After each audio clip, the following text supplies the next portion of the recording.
Apicil, spécialiste de l'assurance de personnes, vous présente Lyon Décideur. Parce qu'il est essentiel d'être conseillé, CGECO accompagne votre entreprise de sa création à sa transmission.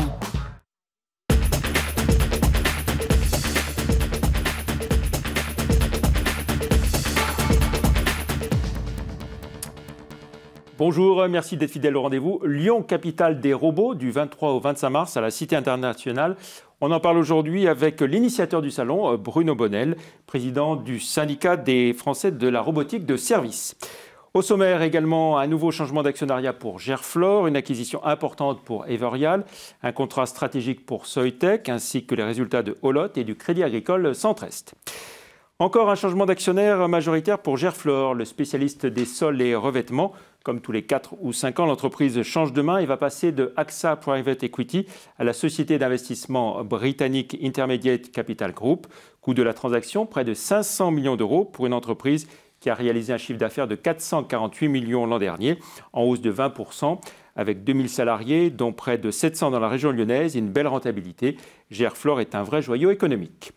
Bonne pioche pour Everial, le leader des solutions d'archivage qui vient de reprendre à la barre du tribunal de commerce les activités gestion de la relation client et externalisation des processus métiers du groupe Team Partners d'Atem en région parisienne. Everial reprend 700 collaborateurs, 6 sites opérationnels et injecte quelques 10 millions d'euros dans l'affaire. Une acquisition essentielle pour le groupe de Michel Garcia, dirigé par son fils Lionel. Everial va désormais pouvoir présenter une palette beaucoup plus large de prestations aux clients des deux groupes. Objectif, 100 millions d'euros de chiffre d'affaires l'an prochain. On peut presque parler de contrat du siècle pour Soitec. Le fabricant isérois de plaques de silicium sur isolant vient de décrocher un méga contrat aux États-Unis dans le solaire, à savoir l'installation d'une ferme solaire basée sur sa technologie photovoltaïque à concentration. Montant du marché, 350 millions de dollars, avec la perspective de générer à terme 500 millions de dollars d'activité, chiffre à comparer aux 209 millions d'euros de chiffre d'affaires réalisés l'an dernier par Soitec.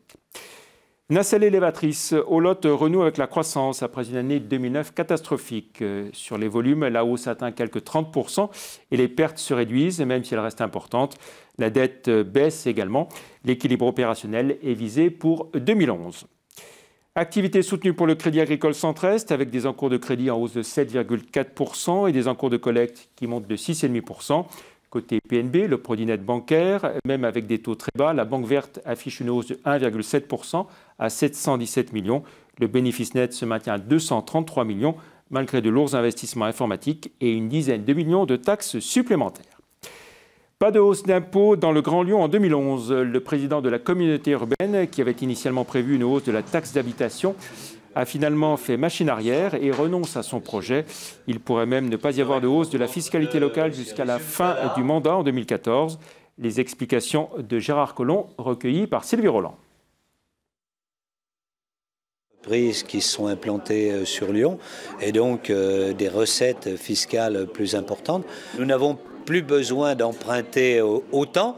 Nous voyons notre autofinancement, donc ça veut dire nos ressources propres, s'accroître et donc notre endettement est aujourd'hui passé à 3,9 années. C'est quelque chose d'assez exceptionnel. Voilà, un rendez-vous à présent, InnoRobot, du 23 au 25 mars à la Cité internationale au Centre des Congrès. Le premier événement européen dédié à la robotique de service, un événement créé par le CIRobot, le syndicat français de la robotique de service, dont le président est notre invité aujourd'hui. Bruno Bonnel, bonjour. Bonjour. Alors, vous dites premier événement européen, on va dire que c'est donc une grande première sur le vieux continent. Oui, parce qu'il existe d'autres salons de la robotique, notamment au Japon et en Corée. Et au niveau européen, il n'y avait aucun salon, sommet dédié à la robotique de service. Donc c'est une première et je suis content que cette première soit à Lyon. Alors, vous aviez sorti un livre sur la révolution au printemps dernier. À quel rythme est-ce qu'elle avance, cette révolution, à la fois en France et en Europe ? Cette révolution, elle avance au rythme du cheval au galop, puisque on estime le marché à peu près à 3,5 milliards en gros dans la robotique dite de service, c'est-à-dire celle qui n'est pas manufacturielle, celle qui n'est pas industrielle. Et d'après l'International Federation of Robotics, donc qui est le référent mondial, ce chiffre devrait être multiplié par 30 dans les 20 prochaines années. Donc pour atteindre, dans les 10 prochaines années, pour atteindre en 2020 environ 100 milliards de dollars d'activité, puisqu'il va toucher tous les secteurs, le transport, la santé, l'éducation, le loisir. Oui, parce que alors, quand on parle de robotique de service, qu'est-ce que ça englobe Ça englobe les robots, c'est-à-dire les machines intelligentes qui vont nous assister dans la vie quotidienne. Et ceci dans tous les types d'activités qu'on peut avoir, c'est-à-dire aussi bien à l'école que dans les transports, ou également assistance médicale et de santé par exemple, donc, ou domestiques comme les robots aspirateurs qui sont maintenant plus de 6 millions vendus dans le monde quand même aujourd'hui, chiffre attendu à être doublé sur les 2 prochaines années.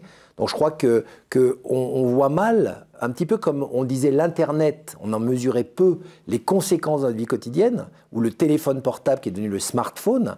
Eh bien, la robotique, c'est la même chose. Ça commence un peu fantasmatiquement par des machines ou des machinettes intelligentes, et c'est en train de pénétrer dans toute notre vie quotidienne.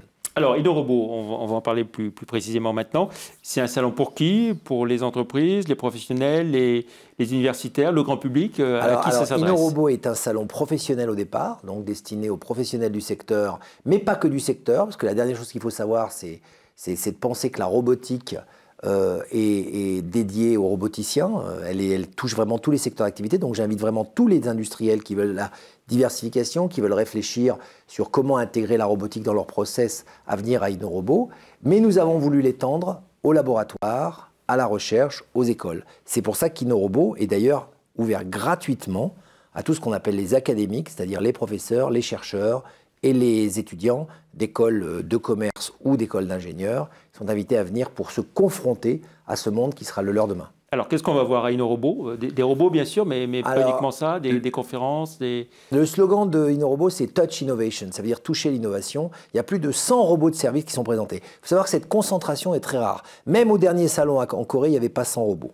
Donc il y a plus de 100 robots, dont une trentaine qui n'ont jamais été montrés, autre part que dans des laboratoires ou à des spécialistes. Donc vraiment, des robots trentaine d'exclusivité, on peut le dire, au niveau européen et même certains au niveau mondial.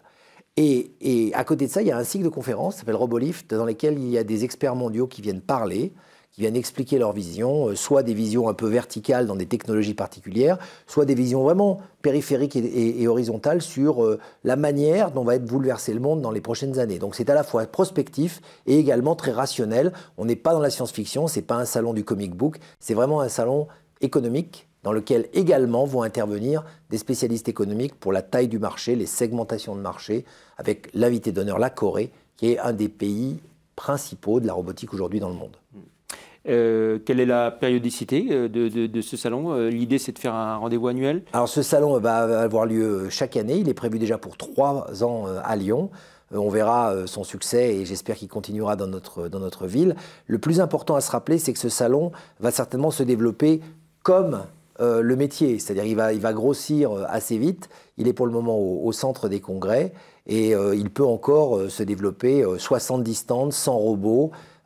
Parions que l'année prochaine, on aura presque doublé ce chiffre. D'accord. Alors ces robots, ils seront en action, il y aura des démonstrations Bien sûr, il y a, donc tous les robots sont bien évidemment opérationnels. Certains sont des prototypes. Alors il y a des prototypes marrants. Il y a un robot qui se balade pour, un ou deux exemples, voilà, pour faire visiter des musées. Par exemple, c'est un robot qui vous emmène de toile en toile, mais qui en même temps est capable de s'adapter à son auditoire, le reconnaître, projeter à côté du tableau des éléments complémentaires. Enfin, c'est assez intéressant. Il y a aussi des robots prototypes complètement paradoxaux. Il y a par exemple un robot qui est un simulateur d'accouchement. Alors ça paraît bizarre, mais c'est pour aider les médecins à apprendre à faire les bons gestes dans des situations critiques, qui est fait d'ailleurs par l'INSA, laboratoire lyonnais qui a développé ça. Et puis bien évidemment, il y a des robots destinés aux écoles, donc des robots qui sont utilisés actuellement en Corée par exemple pour assister les professeurs et les maîtresses d'école avec des démonstrations donc en live de ces produits qui seront j'espère appréciés comme étant des compléments et non pas des remplaçants des professeurs. Et l'idée, c'est qu'on puisse passer commande aussi sur ce salon Alors ça, j'ai laissé la liberté à chacun des exposants de faire ce qu'il veut. Je pense qu'on n'a pas autorité à donner autre chose qu'une plateforme de communication. Ceci dit, je ne doute pas qu'il y aura des affaires qui seront faites sur ce salon. Je vous précise qu'on a quand même Monsieur Ronan Stéphan, qui est le numéro 2, c'est-à-dire le directeur général de la recherche et de l'innovation au ministère de la Recherche, qui vient inaugurer ce salon, qui vient donc montrer l'intérêt du ministère de la Recherche dans ces domaines. La France est en pointe dans la recherche robotique, il faut le savoir. Et il y aura une très grosse concentration de chercheurs de très haut niveau lors de ce sommet et j'espère qu'ils auront l'occasion de discuter et d'échanger avec l'industrie. Alors, vous dites que la France est en pointe en termes de recherche. Est-ce qu'en termes de consommation, en revanche, on n'est pas un peu en retard par rapport aux pays asiatiques? On n'est pas si mauvais parce que c'est vrai qu'on est en retard en termes de consommation de robots manufacturiers. On est très en retard. Ça vient effectivement de ce qu'on a entendu beaucoup qui est la déliquescence de l'outil industriel français. Mais par contre, dans la consommation domestique, un chiffre. On vendait en 2006 1000 robots aspirateurs en France. On en a vendu en 2010 100 000. Vous voyez qu'en 4 ans, le marché a explosé. Donc je crois que la France a toujours eu un peu cette tendance à être lente dans l'adoption de technologies, mais assez passionnée et efficace dans le développement. Ça s'est passé pour le téléphone portable, ça s'est passé pour l'Internet. Nul doute que ça se passera certainement pour les robots. En tant que président du syndicat, hein, le CIROBO, vous attendez des mesures particulières du gouvernement ou pas du tout? J'espère que le gouvernement va comprendre à travers InnoRobot notamment la puissance de ce marché et ne serait-ce que déjà s'affirmer comme un pays qui veut aller dans la robotique, comme on l'a fait en son temps sur l'informatique ou la télématique. C'est-à-dire s'affirmer comme un pays qui veut jouer dans cette cour-là me semblerait déjà un élément. Le plan calcul de l'époque? Le plan calcul, ça c'est il y a très longtemps. Le plan informatique pour tous qui a permis d'entrer l'informatique dans les écoles.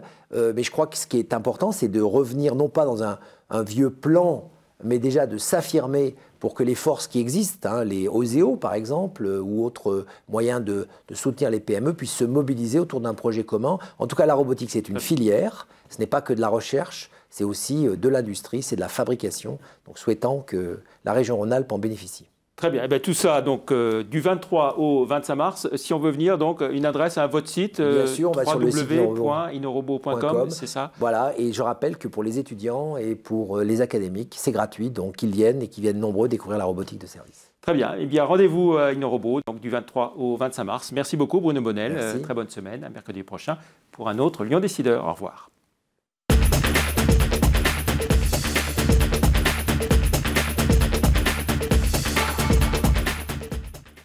Parce qu'il est essentiel d'être conseillé, CGECO accompagne votre entreprise de sa création à sa transmission. Apicil, spécialiste de l'assurance de personnes, vous a présenté Lyon Décideur.